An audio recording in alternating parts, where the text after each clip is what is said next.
Would you like to live like a millionaire? Many people would. Today we'll visit with Dominique Brown and find out what it would take for you and I to live like a millionaire on the Dollar Structure interview.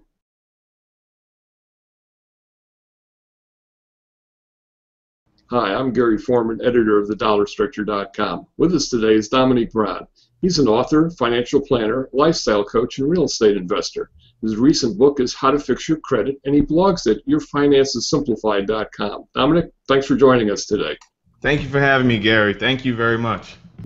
Dominic, I was looking at your blog the other day and found a fascinating post about the secret habits of millionaires. And contrary to what you see on social media and reality TV, they're not always hanging around poolsides with a pina colada in their hand, are they? No, they have a method to their madness. I think that's the media who wants to play up like millionaires and billionaires have this fascinating life. It's very, I would say, almost boring. No, most people wouldn't think of it quite that way. Now, the first thing that the article pointed out was that they called it self-investing. Why don't you tell us a little bit about that, please? So self-investing is, most millionaires are, and Amazon wrote about this in their leadership principles, most millionaires are owners and they invest in themselves a whole lot. So the average millionaire reads between almost 30 books a year. So if you think about it, that's a lot of time to invest in yourself, into your craft, and to just get better. And the best investment is yourself. Very interesting, because I think so many people they think of their job as something that they leave at 5 o'clock in the afternoon, and then it's either happy hour or time to couch potato it for the rest of the day.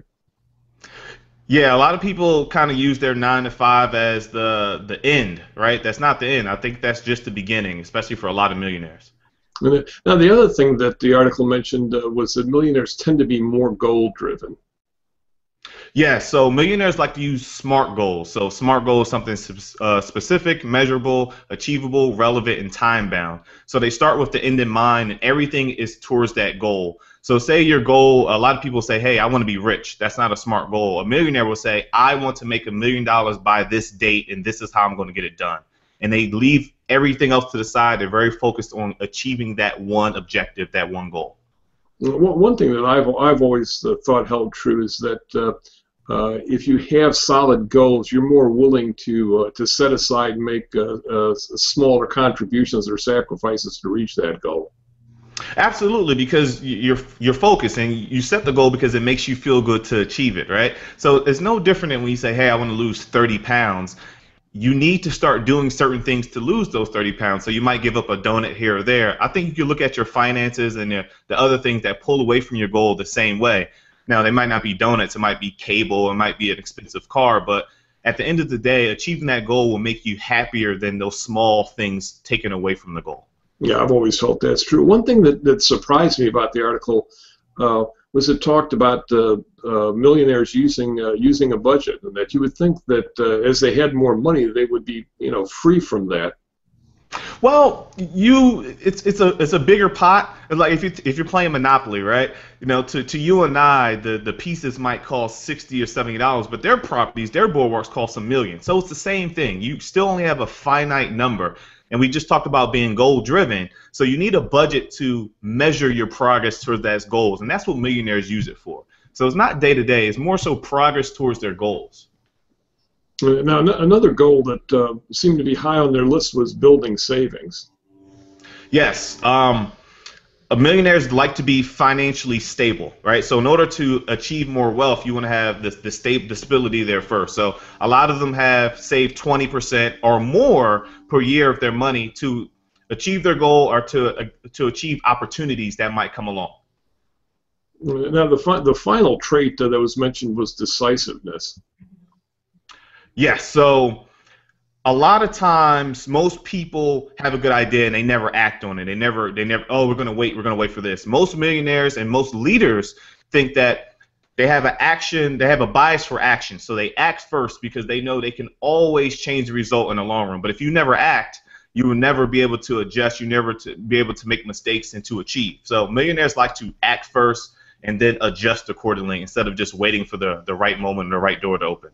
Mm-hmm. Yeah, it seems like the right time to take action is now. Now I know a lot of people that watch this, people drawing a paycheck maybe living paycheck to paycheck, they think that it's impossible to become a millionaire, and yet these habits here, none of these things really seem out of reach of the average Joe. If you think about it, most millionaires, or to say the self-made kind, weren't born that way, right? So they were average Joes. They were just normal people. They had discipline, focus, a goal, and they did what it took to get there. So once you kind of strip down and you get away from the media and the glamorous, the sexiness of it all, you get back to the basics. And millionaires follow the basics. They stick to their goal. They stick to their numbers. They stick to their budget, and they're successful. And now those basics, I've always believed that they were a keystone in financial independence, and I gather that's one of the main focuses on your website, yourfinancessimplified.com. Absolutely. So Your Finances Simplified covers the basics. We demystify that entire process for you. So essentially, once you get your basis covered, your budget, your credit situation, your attacking your debt management plans. Once you're out of that weeds, now you're on to the next level. You can become wealthy. You can start putting your money towards something that make you become millionaire and hopefully more, maybe a billionaire. Fantastic. Well, Dominic, we appreciate you taking your time and sharing your wisdom with our viewers today. And we'll link over to your website and invite people to take a look at it. There's some fantastic information there. And we also, why don't you tell them a little bit about your book, How to Fix Your Credit?